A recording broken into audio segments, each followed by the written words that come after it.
everybody, and welcome to Saturn Slam Review.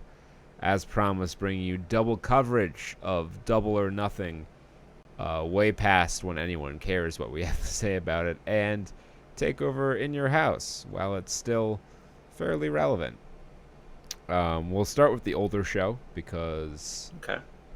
chronological order makes me happy.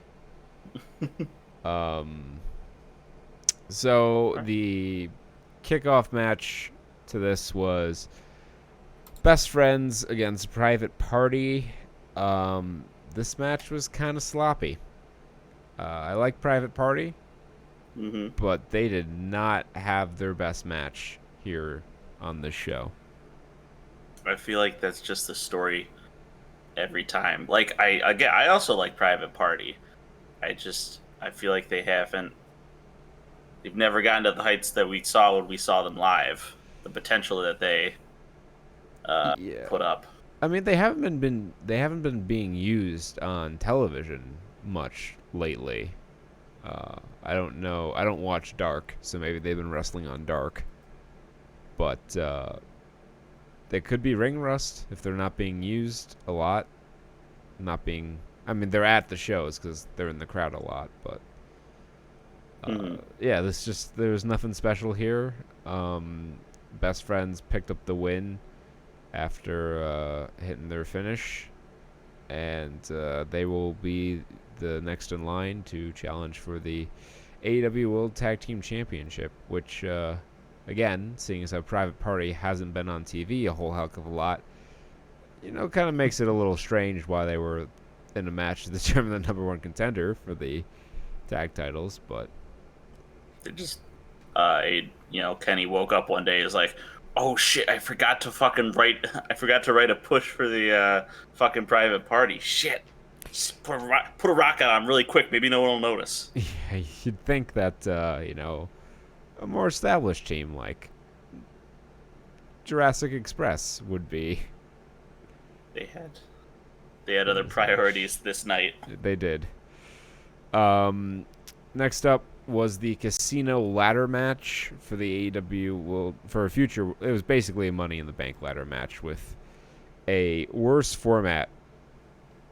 Yeah. I did not like the staggered entrances into this match, especially seeing as how there was no stipulation that everyone had to be in the match before someone could win. It kind of made for, I don't know. It just seemed so much less. It seemed a lot more hokey, because it's like, well, why wouldn't, especially since Scorpio Sky and Frankie Kazarian started this match, why wouldn't they like make a pact to have one of them get the title shot? It just, No, you see, they'll fight each other at the beginning of this whole match because they're just that honorable yeah. about getting the fucking poker chip hanging from the ceiling. Yeah, I think they just wanted to have the countdown from Oh Royal boy, did Rumble. they have that countdown. That clock was fucking gigantic, and the way Daly's place is set up, it was in your face the entire match. I They guess were I guess what they wanted to, because they normally this would be the Casino Battle Royale, which is sort of like a Royal Rumble. Same idea. You get a future shot at the championship. But since we live in COVID times, you can't have that many people in the ring. So they decided to do this ladder match, which is fine. I don't have a gripe with the idea of doing a 7-person or 9-person, however many person ladder match this was. I do have an issue, however, with the stupid countdown in a ladder. That doesn't make any sense. Yeah. Yeah. Because the only other two events I know of that do that are right. It's just Elimination Chamber and Royal Rumble, and those both, of course, they have the stip that everyone needs to get in before you can make a victory. But it Yeah. also, and that makes it the whole spectacle of you can chant on endlessly about statistics and about what place you are in the queue and he got eliminated first in the pack of the 37 years. It's like Yeah. when the commentators at a baseball game have nothing to talk about, so they just dig like waist deep into the stats. Like, this is the first time in 27 years where a first baseman has hit a left fielder with 3.308 batting average into a fly catchman. You're like, that's so obscenely specific. Hey, the statisticians have to feed their families too. True. Um, this match was largely unspectacular. The most noteworthy thing is this was the debut of Brian Cage. He's been put with Taz as his manager. One thing I will give AEW endless credit for is that instead of having legends win matches against their young talent, they have them manage their young talent. Yes, that's It's a much really better good, 'cause use. you can give them spots if they're there, they have that capability.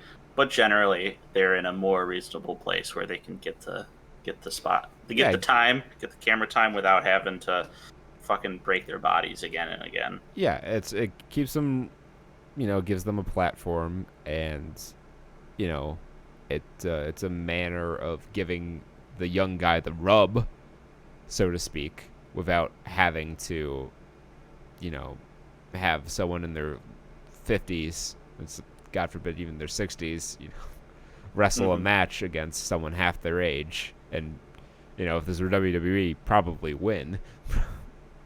Right. Yeah. But there yeah. really should be. So, This also, I want to say, just for me, this did a very good job of establishing, for me, my expectations for the rest of this card. We've talked about this before, where AEW and NXT sort of sit on different ends, more or less, of the sports entertainment spectrum, and AEW really reinforced that they were gonna go entertainment with this card yeah.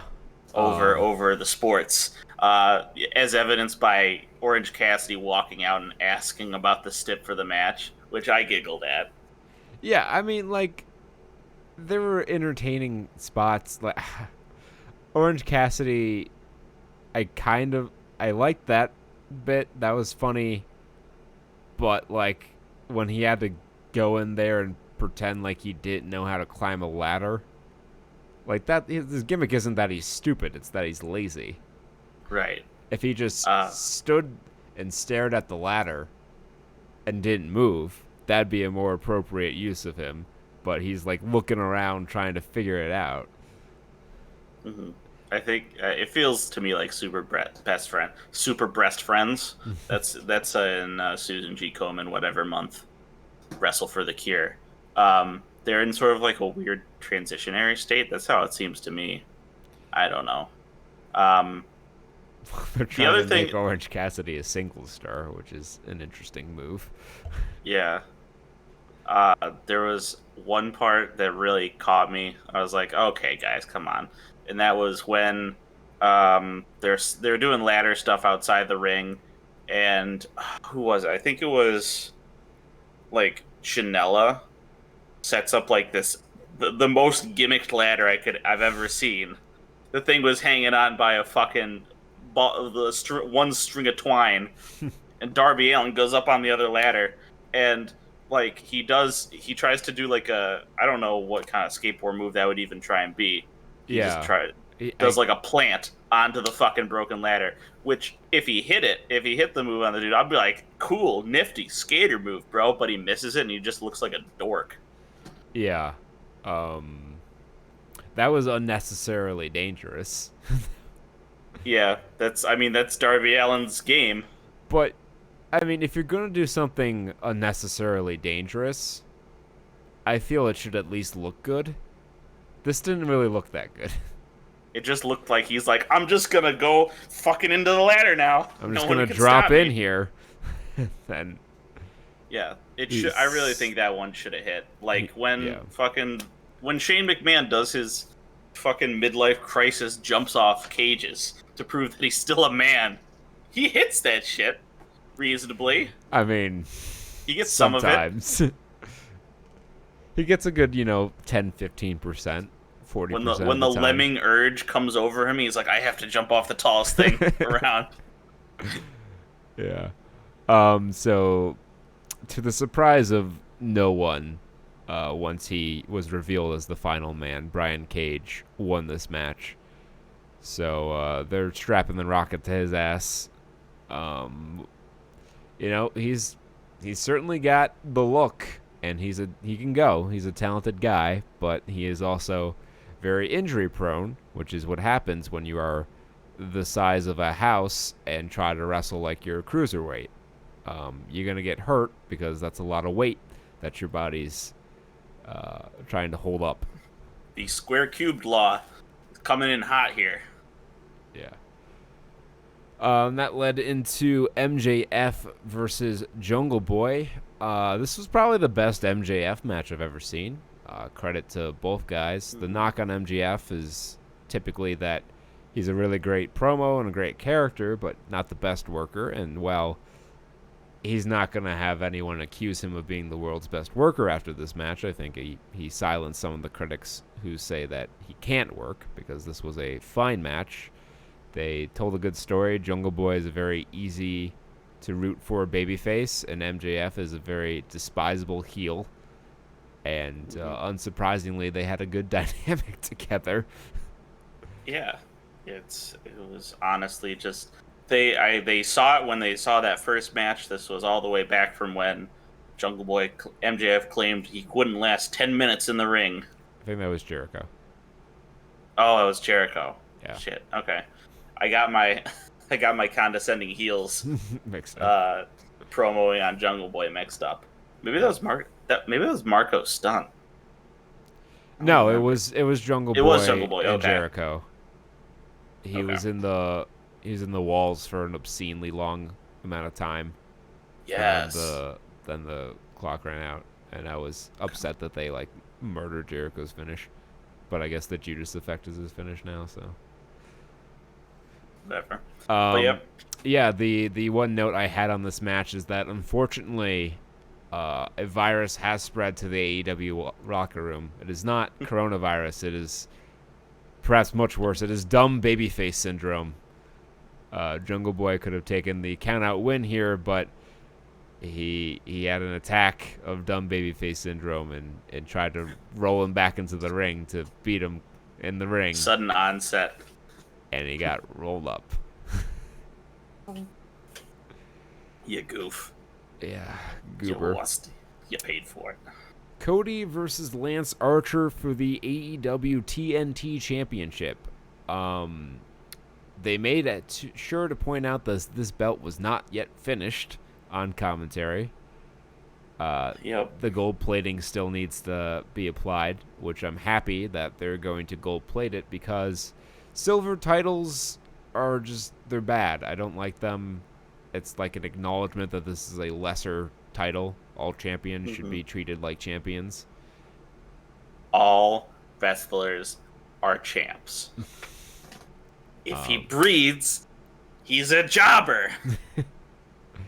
But other than that, the belt, I mean, it looks cool enough. I think some of the design language is a little hokey. Like the big TNT logo, I think is just...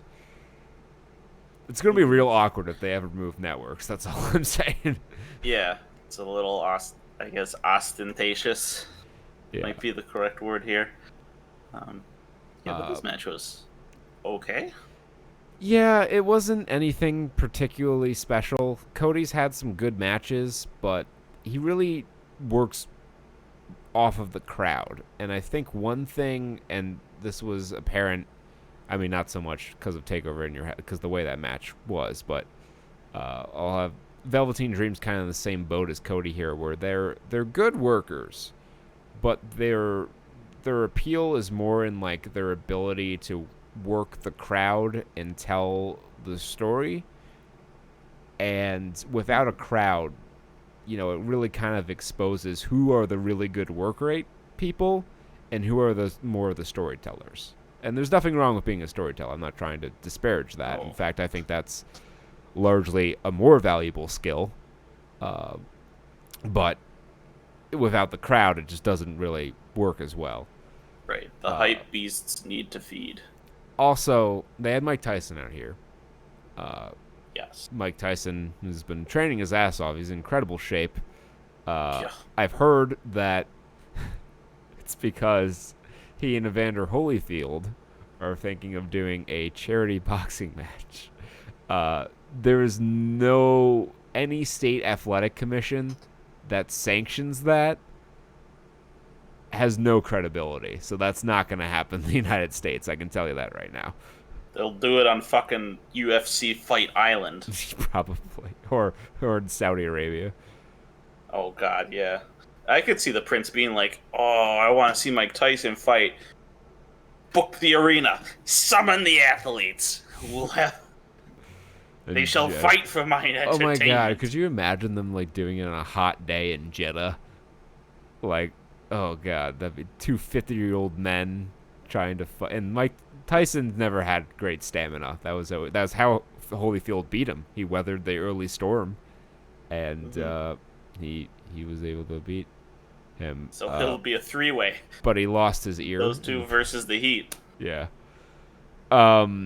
This match was somehow both overbooked and underbooked simultaneously.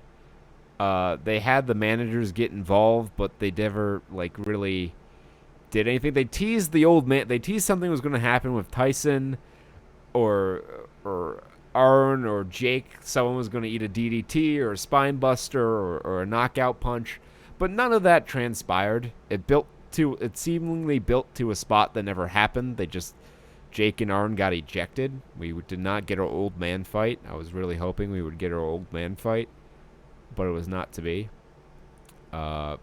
Cody eventually won, and he's your first TNT champion. I'm not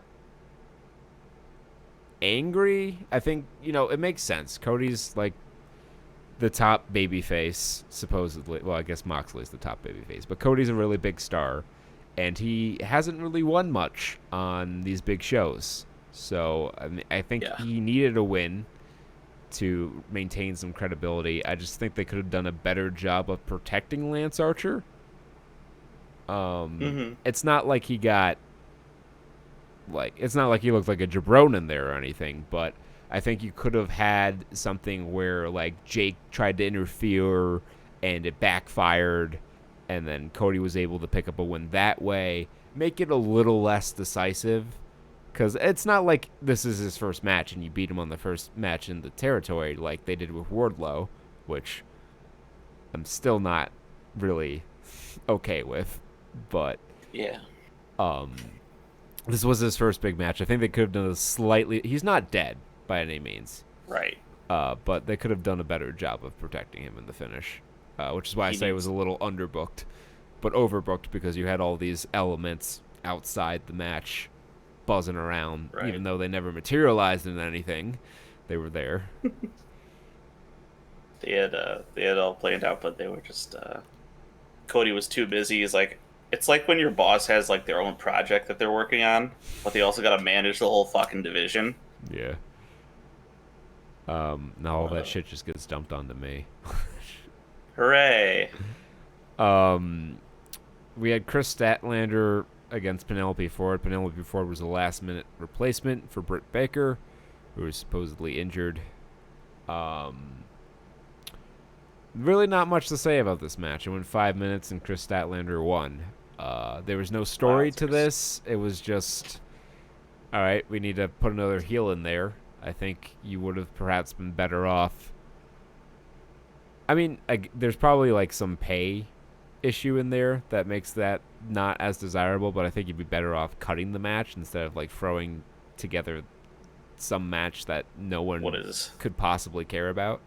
Yeah, a really vanilla match. This is what I would call a this would fall under like a 0-star, either a 0-star category or like a 2-star like TV match style for me. Yeah, like this would be a mid-card match on Dark, not even on Dynamite. Like this would be. Yeah. This would just be something that they throw out there for Chris Statlander. This would be like a tune-up match for Chris Statlander for her to go out and get her shit over. Mm-hmm. Uh, but it was on And pay then per view. A $50 pay per view. that's There are right, ladies a and lot of these gentlemen. matches on here on this $50 pay per view that I really didn't want to pay any money to see. Yeah, Like there this are a next couple. segment here, this fucking disaster. Oh yeah. Um, Uh, so Sean Spears comes out in a suit, says that he doesn't think Dustin's going to show up because he thought he was retired after he lost to Lance Archer many moons ago. mhm. Out comes Brandy, who is decidedly not Dustin Rhodes, but she was a decoy because the noble babyface Dustin Rhodes snuck up behind the dastardly heel Sean Spears in a sneak attack and proceeded to strip him down and spank his bare ass. I did not need to know what Sean Spears' ass looked like. I also did I not need to. almost thought I saw what his dick looked like, but that was just a picture. That was just the face of Tully Blanchard, which for some reason was on his crotch. This was a disaster of a segment. I don't know why this was on the show. It should not have been on the show. This was, I don't I know whose idea was this. I demand to know. Well, I think again, this was where it was again reinforcing to me that they were focusing on just having a silly old card here, because this is the kind of thing that I have coworkers, I have friends who they watch wrestling or have watched wrestling very casually, and it's very much about the entertainment for them. Yeah, Like they're the kind of peeps who pop for the Kurt Angle milk truck I and popped such. for the Kurt Angle milk truck. Like I got nothing Yeah, against entertainment. The trick there though is that it has to be entertaining. This was just uncomfortable. but this was the kind of this was weird because it's the kind of spots that I would definitely tell to them over at the water cooler on Monday. Be like, and then he like pulled down his pants and started spanking him over the ring. And they'd be like, "What are you watching, Peter? Yeah. What are you doing on the weekends?" What are you watching? That's what I seriously, when this was going on, I audibly said aloud, "What the fuck am I watching?" Um, then Hikaru Shida wrestled Nyla Rose. Hikaru Shida was cosplaying as Tifa from Final Fantasy VII. It was a good omen because they finally smartened up and was like, "Hey, why don't we put the women's title on the best wrestler in the division?" Yeah, and then all the championship matches can be good matches. Yeah. This was a good match. I credit Hikaru Shida a lot. She got a very good match out of Nyla Rose, which is not an easy task. Got nothing against any of Nyla Rose's choices in her life, but she is not a fantastic wrestler. She's kind of clumsy and oafish, but when she's in there with the right person, she can hold her own a little bit. Hmm. And this match was quite good, and I think the right outcome happened here. I think this should have been. Like I said this on week 3 of Dynamite. I'm like, they really should have just put this belt on her to start with and skip this whole Riho experiment. Yeah. But they finally smartened up, and they got the belt on the person that the belt should be on. So can't really complain too much about that. Fantastic.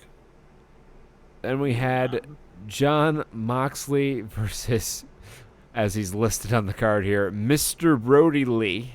Mr. Brody Lee. Um, Dean Ambrose just can't escape the fucking the men from the the gorilla bayou. men from the bayou. It was only one this time. And he did not beat him. Well, I mean, they kicked the shit out of each other, so I guess he did beat him up. But Yeah. this match was good. I think Brody Lee needed to come out here. I mean, unsurprisingly. Yeah, right. but I think Brody Lee needed to come out here and have a really good match to show that he deserved to be hot shotted into the title picture, even if that maybe wasn't the smartest way to utilize him. But the match was good, and I think that's the most important part. And he looked strong in defeat. I was not a fan of how they killed Moxley's finish. He hit the Yeah. paradigm shift, Shit. and then he hit the Death Rider, and the paradigm shift was kicked out of at 1, a strong style kick out there, and then he kicked out at 2 after the Death Rider, and then he put on some goofy submission because he's in a movie called Cage Fight, and he won Choked him out. Yeah, he choked him out. Brody Lee never tapped.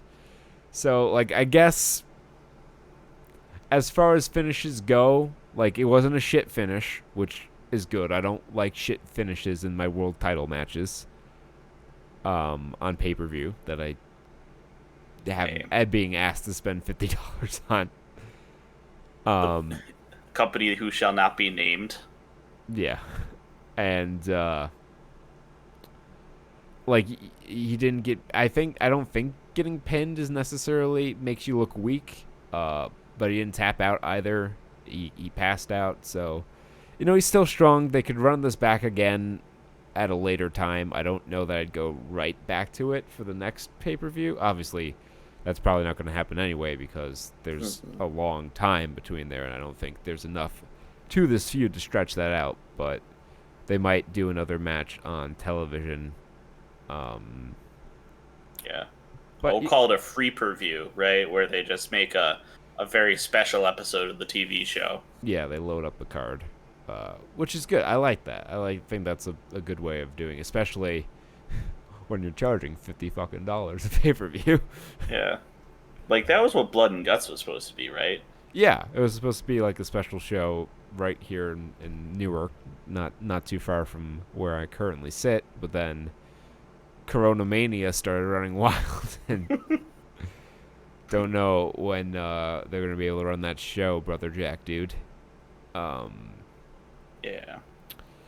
Then we had the Stadium Stampede match. Now, Peter before we went on air, alluded to his enjoyment of the Stadium Stampede match. I have a different opinion of the Stadium Stampede match. While it was entertaining, certainly, it was far from a wrestling match, and it was just a little too goofy for my tastes, especially when you consider that this was the main event of your $50 pay-per-view. Well, this felt like something that should have been on Being the Elite, not Double or Nothing's main event. Yeah. So I like to think of this as my favorite adaptation of a non-existent Looney Tunes episode. We'll call it Jacksonville Jollies. Sure. Yeah, they came out.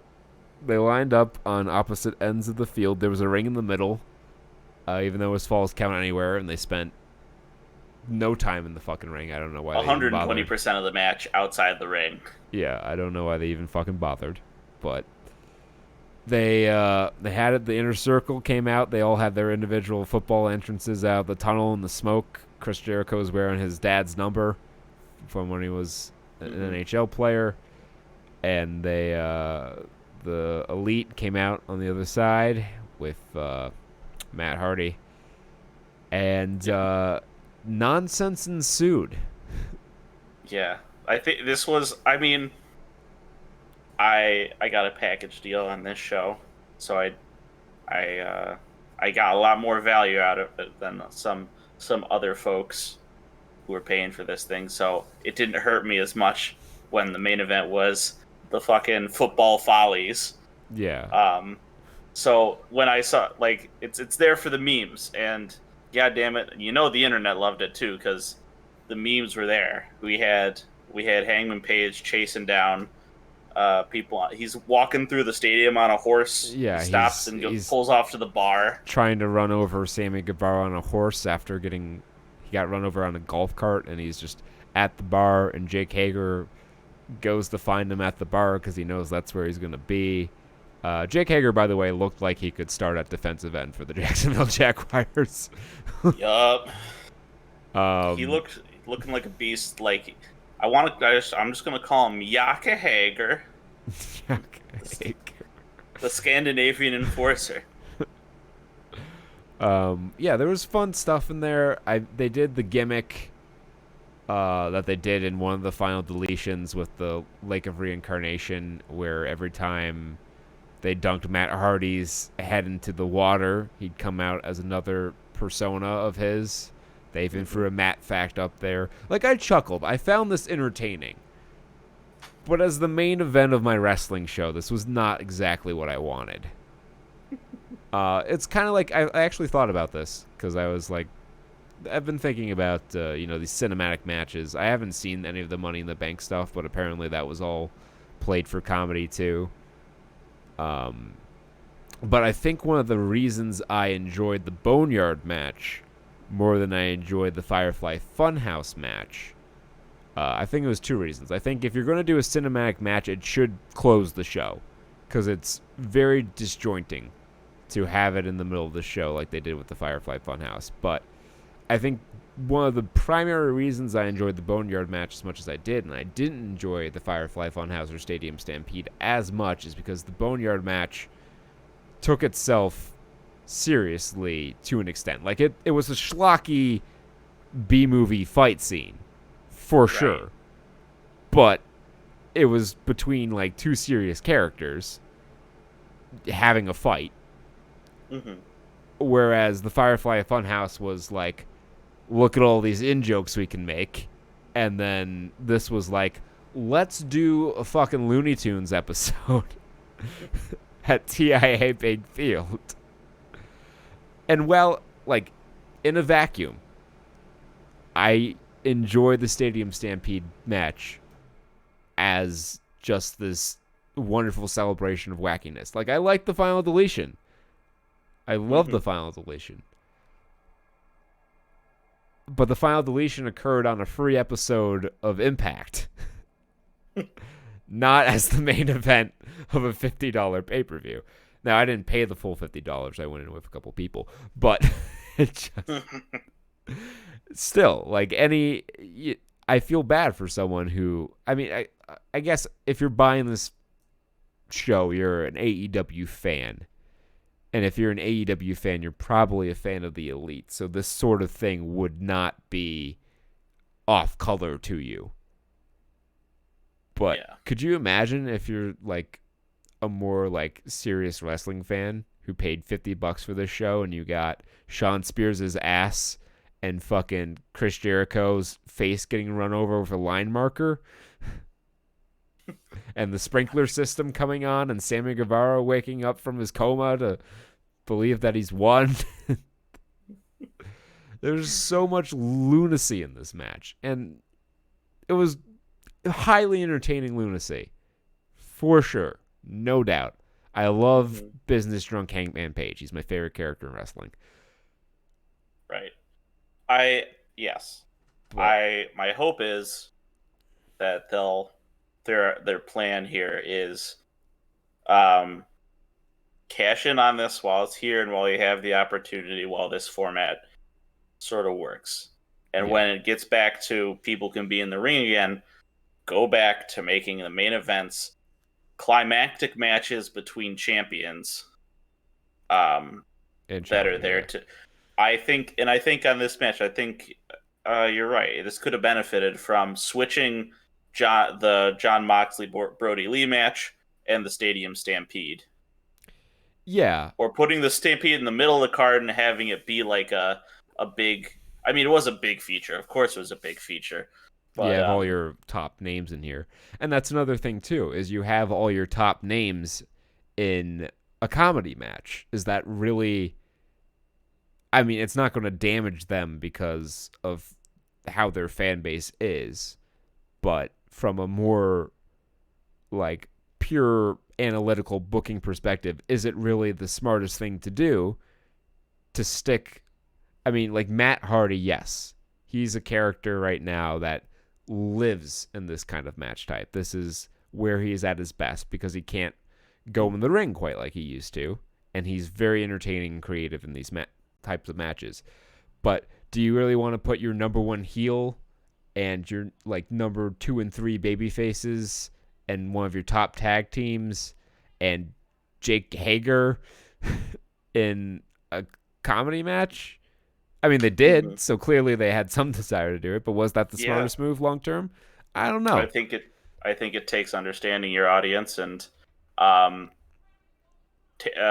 careful execution. I could not see this. I could absolutely not see this kind of thing happening in NXT and anyone being like happy about it. Yeah. Like, could you imagine fucking the Tommaso Ciampa, Johnny Gargano, Velveteen Dream, and Adam Cole in the Undisputed Era in a fucking comedy match at a bowling alley? Yeah. No, that would not go over. I laugh at that, but for absolutely the wrong reasons. Yeah, it'd be like a ninja operation, right? You know, like it's just such a bad decision on so many levels that you'll laugh about it and at it, but you'll laugh at it, not with it, is the issue. Mm-hmm. And like it was fine. Like it was very much not a wrestling match. And call me old-fashioned, but I believe if you are going to sell a wrestling pay-per-view, the main event of that wrestling pay-per-view should be a wrestling match. Makes sense. And, I mean, call me old-fashioned, but whiskey, sugar, and bitters with a twist of orange peel in it. No, that's the Manhattan that has vermouth in it, right? Yes. Yeah, I always get those two mixed up. And of course, unless you're in Wisconsin, in which case it's brandy. You make it with brandy instead of a whiskey. Actually, I think that pairs better with vermouth. Yeah. Because brandy's a bit sweeter. Mm-hmm. Make you a nice little brandy old-fashioned then. I'll keep it in the wings. Wrestling. See? Ending your show with something that isn't wrestling. It's really fucking weird. Yeah. Luckily, we still got another show we got to review here. The pleasantly 2 hour and 45 minute takeover in your house. Yes. I loved this show a lot. The matches were all pretty good. And I think that this is how I prefer to have the comedy and entertainment injected into the show. They had Todd Pettengill. They brought back Todd Pettengill to do the like intermediary stuff for In Your House, and they had some nice references to the original In Your House stuff, 900 numbers, all that nonsense, and I laughed. I loved the bits where DX was trying to figure out how to use the computer, especially Shawn Michaels. And someone on Reddit put up a clip of like, there's a famous clip of Shawn Michaels like in front of a laptop for like some AOL cross promotion, going like trying to figure it out. And then it's like some things never change, then now forever. He's still trying to hunt and peck on the keyboard. I thought all of that was really well done. But at the same time, when it was time for the wrestling, I got my serious wrestling. So overall, I prefer this show to Double or Nothing. Although I would say that 40% of that has to do with the fact that this show was so pleasantly short. Yeah. The takeover formula strikes again, in which 2 hours, 5 to 6 matches, every match gets the can time engage it needs. you. Yeah. So we kicked off with Mia Yim, Shotzi Blackheart, and Tegan Knox against Candice LeRae, Dakota Kai, and Raquel Gonzalez in a 6-woman tag team match. Pretty standard stuff out of the gate.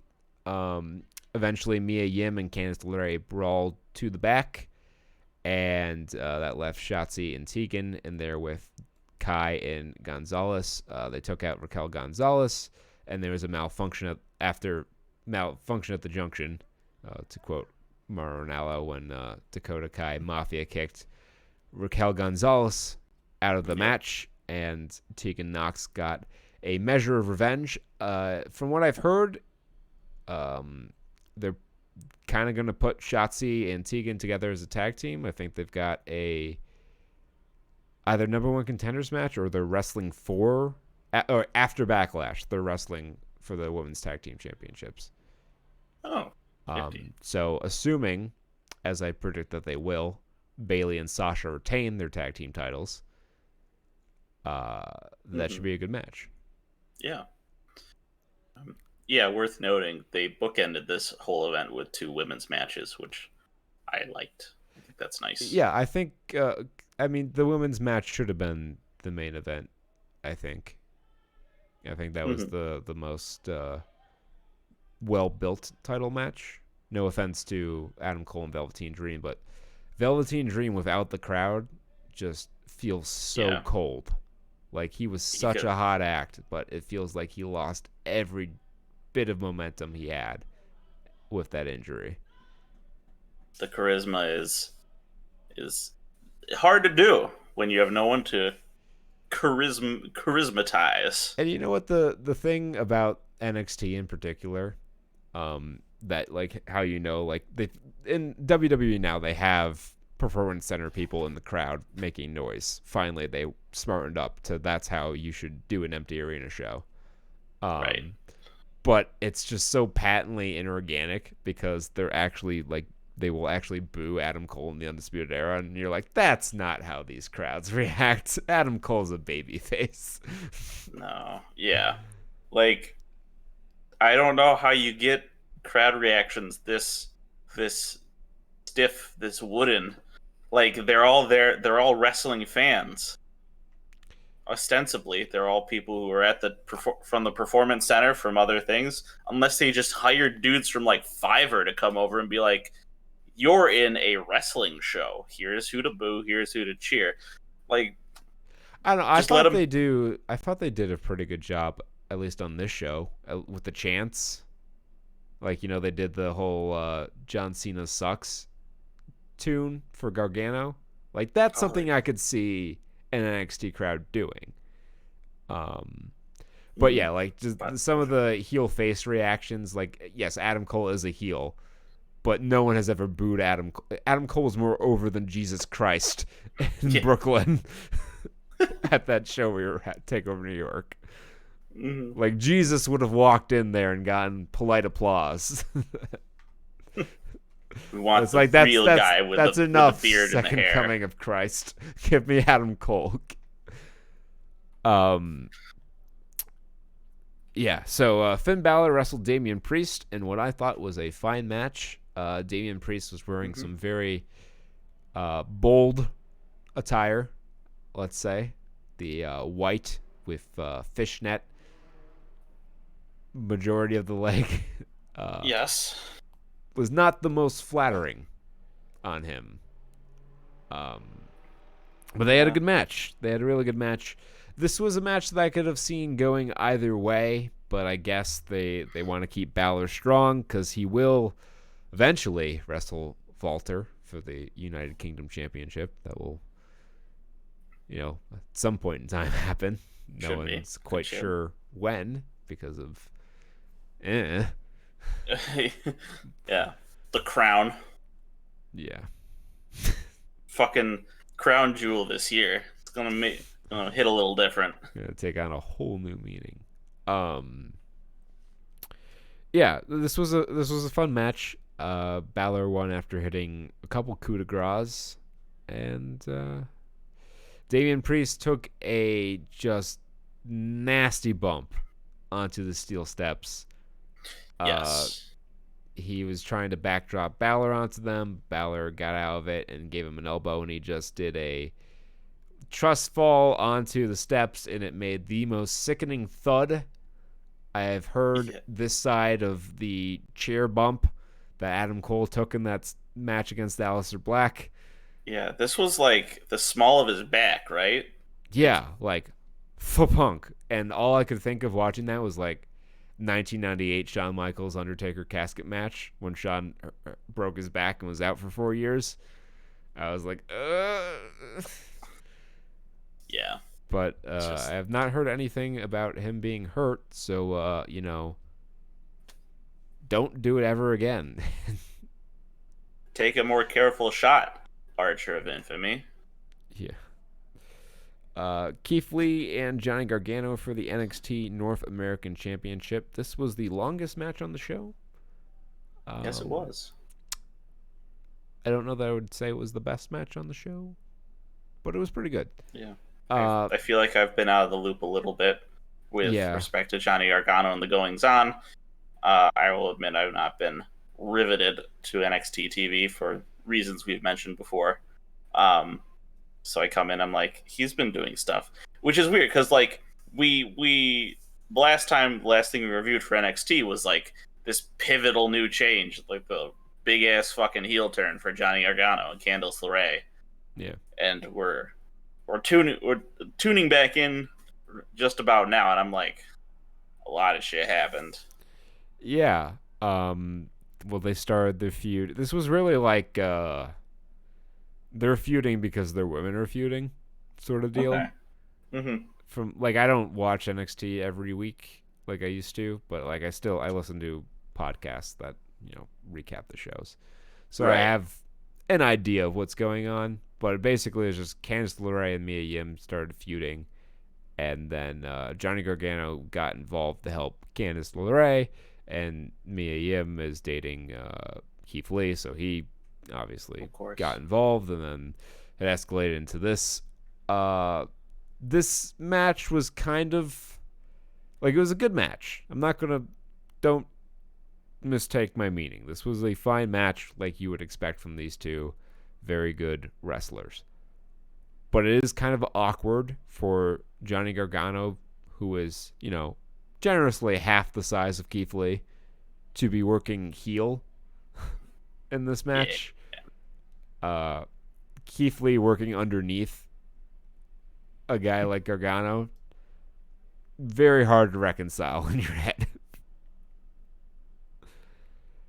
But they did it. Yeah, they went for it. He hit the Big Bang Catastrophe, which I still don't know how he got WWE to approve that name.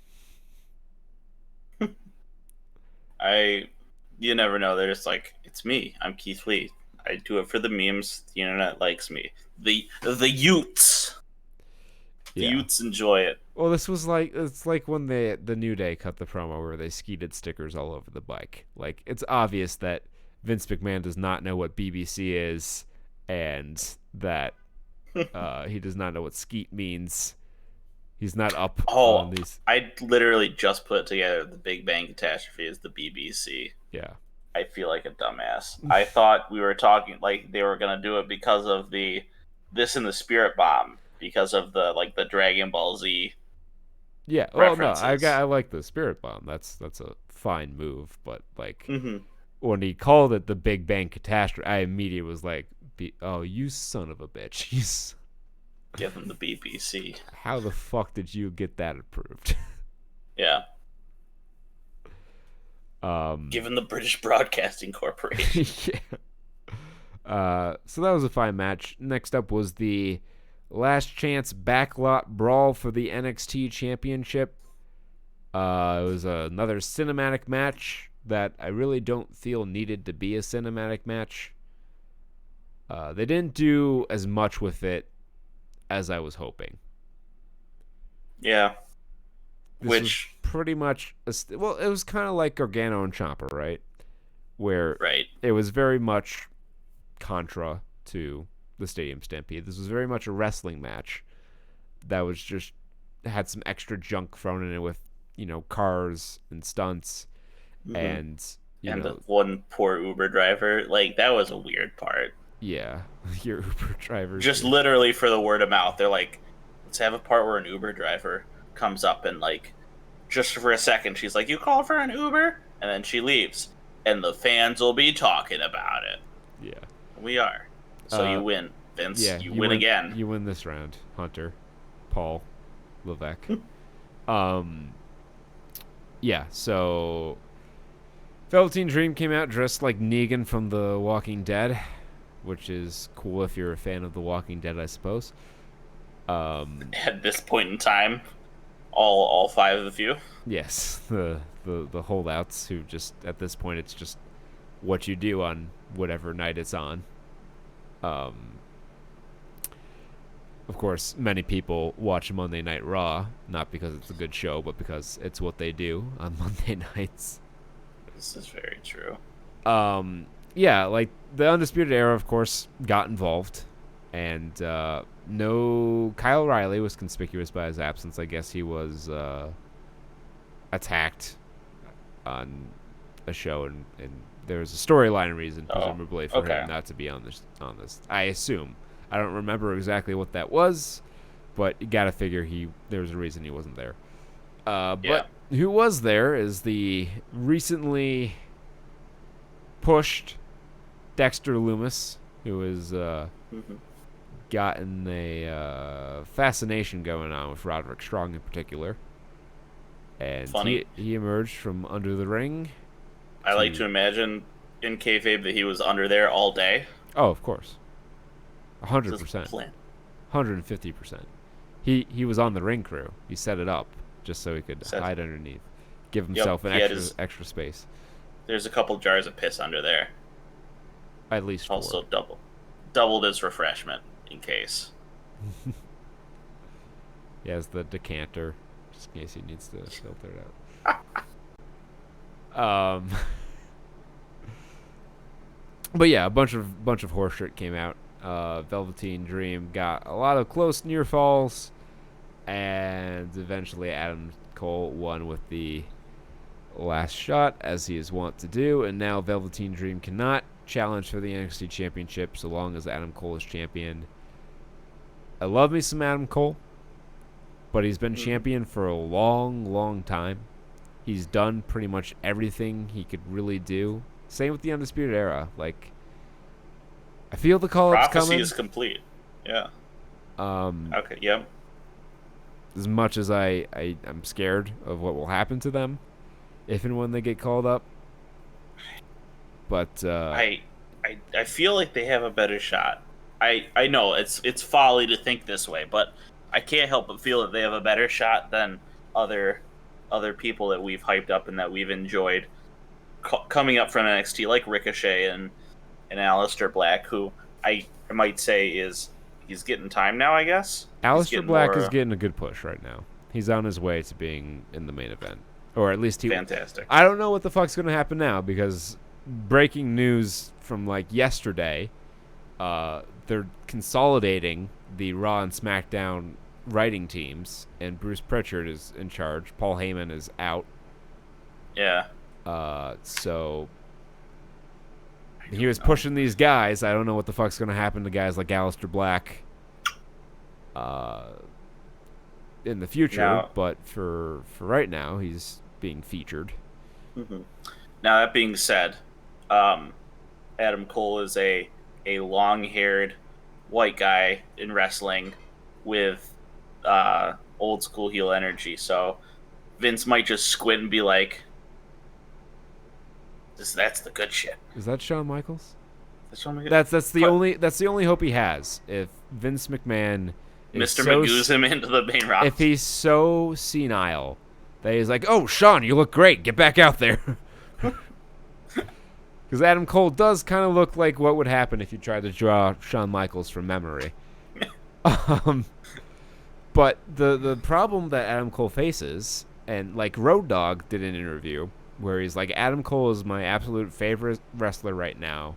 He's a fantastic worker. He's great on the mic. You can just tell him, like, you got 2 minutes, and he's gonna for his promo, and he'll say everything he needs to say, and it'll be great.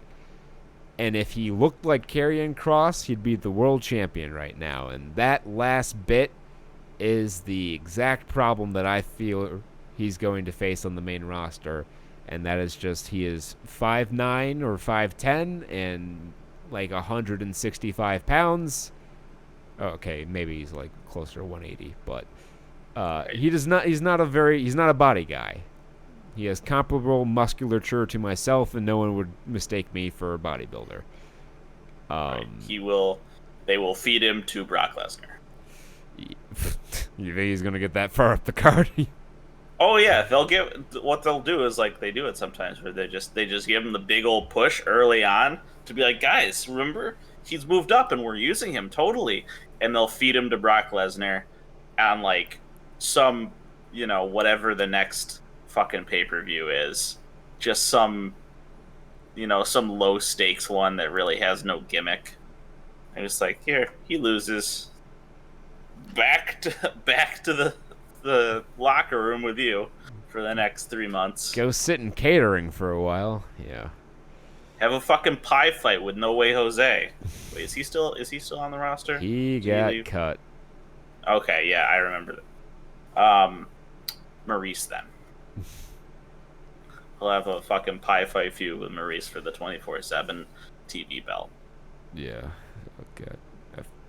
Karrion Kross, speak of the devil, wrestled Tommaso Ciampa in what was really an extended squash. He won over Tommaso Ciampa in dominant fashion, and this week on NXT, they made it seem like he's next in line for the championship, which is interesting because, well, I think it's time to get some new blood on top of the card. It's been a long time that the Undisputed Era, Gargano and Ciampa, have kind of been in the main event scene.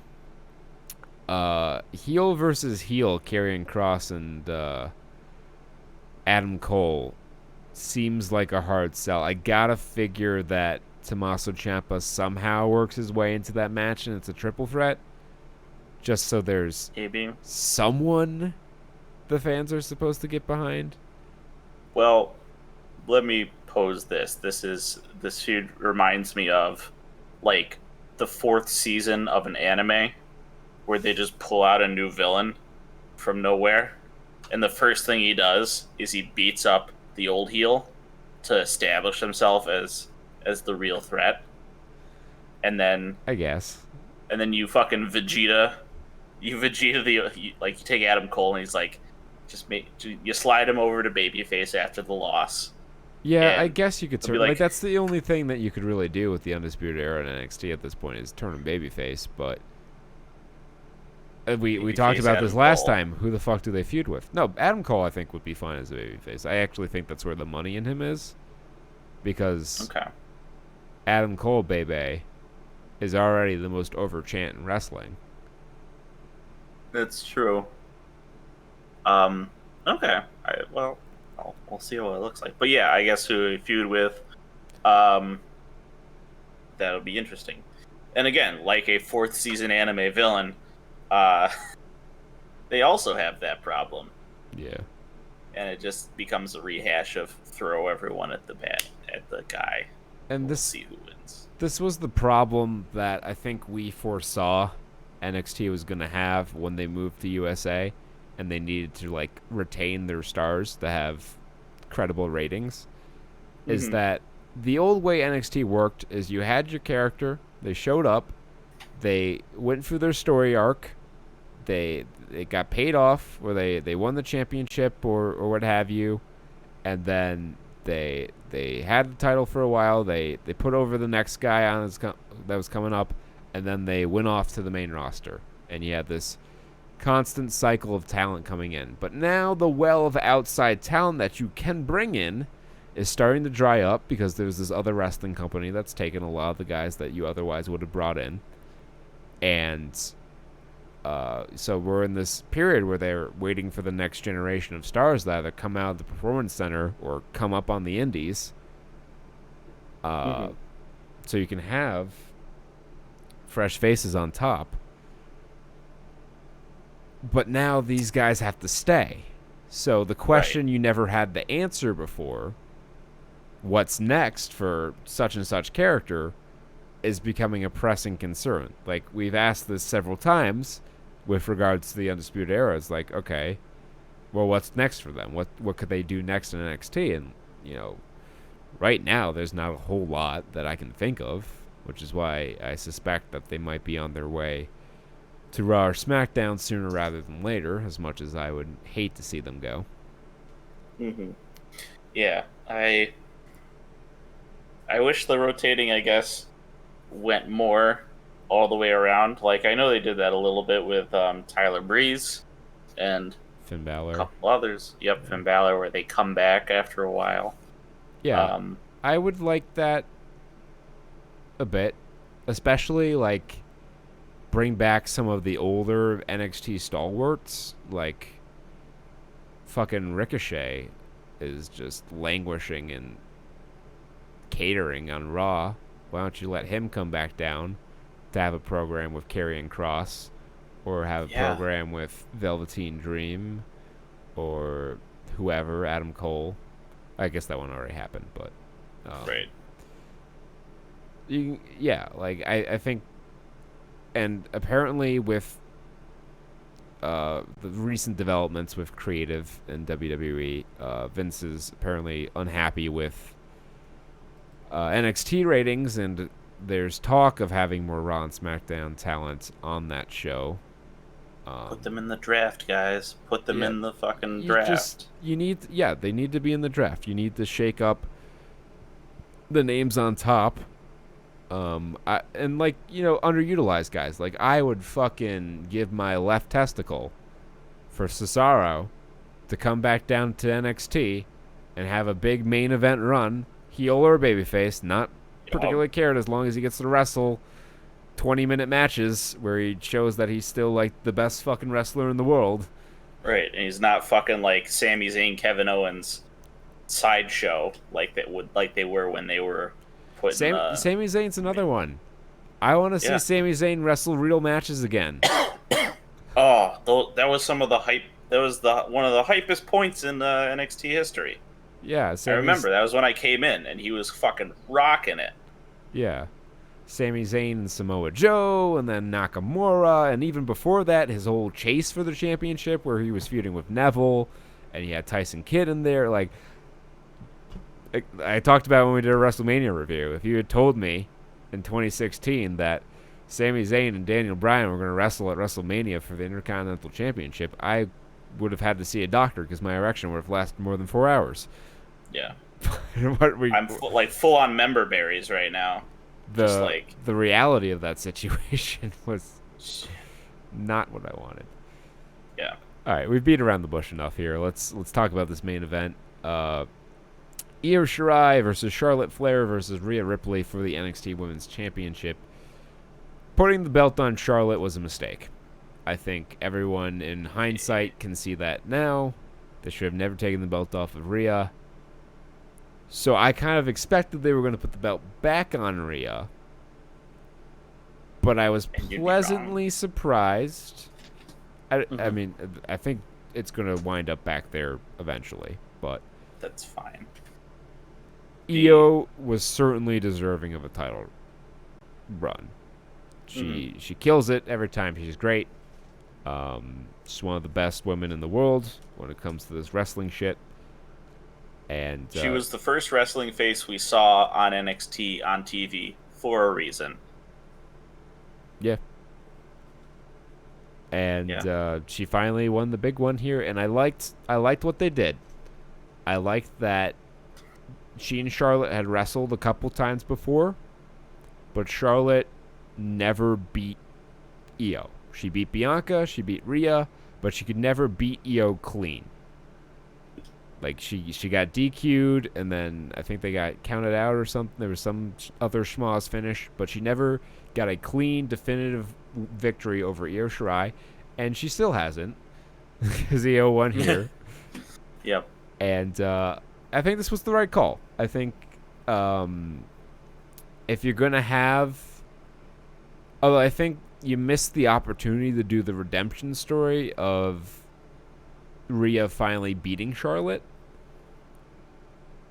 Yeah. But I can live with that if it means I don't have to see Charlotte Flair on every WWE show, and Rhea can still chase the title, because baby faces chasing the title is usually easier than them holding the title.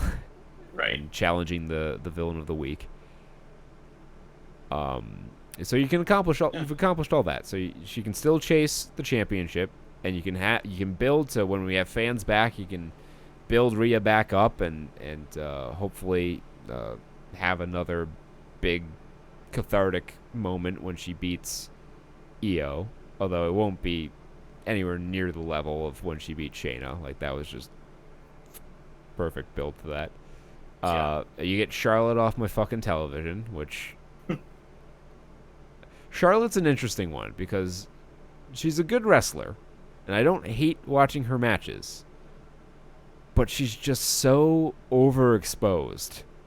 Yeah, she is like the envoy of Vince. Yeah. She's like, send my lieutenant, Charlotte Flair. She's like Goldar. Yeah, I was about to say she's Goldar. Yeah. So yeah, you've accomplished a lot of good things. Make my championship grow. Make my ratings grow, and then it doesn't happen because she's not a draw, as it turns out. But yeah, so this was a good match. We didn't really talk too much about the match itself, but it was good, as you would expect with 3 very capable wrestlers in a triple threat match, which allows you to do a lot more action because someone can take a rest on the outside every now and then. Mm-hmm. Yeah, and that capped off what was a very enjoyable, very well-paced wrestling show. So final recommendations: Double or Nothing is it's going to be a hit or miss show for a lot of people. If what we definitely highlights. Yes, if what we've described to you, like, I think you should experience the Stadium Stampede match to make up your own mind. But if the overall picture of what we described to you on Double or Nothing sounds worth it to you, I guess I can't in good conscience recommend paying $50 for Double or Nothing, though. I don't think the show was a good value in that respect. Go in on it with a couple of friends. Increase the value per person of this pay-per-view. Yeah. That's how I would sell this to you.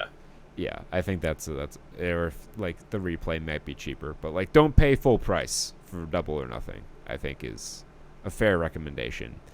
But you know, $9.99 ain't a bad price for Takeover in Your House. I think I can definitely recommend that show if you're already subscribed to the network, which you likely are if you have found this show.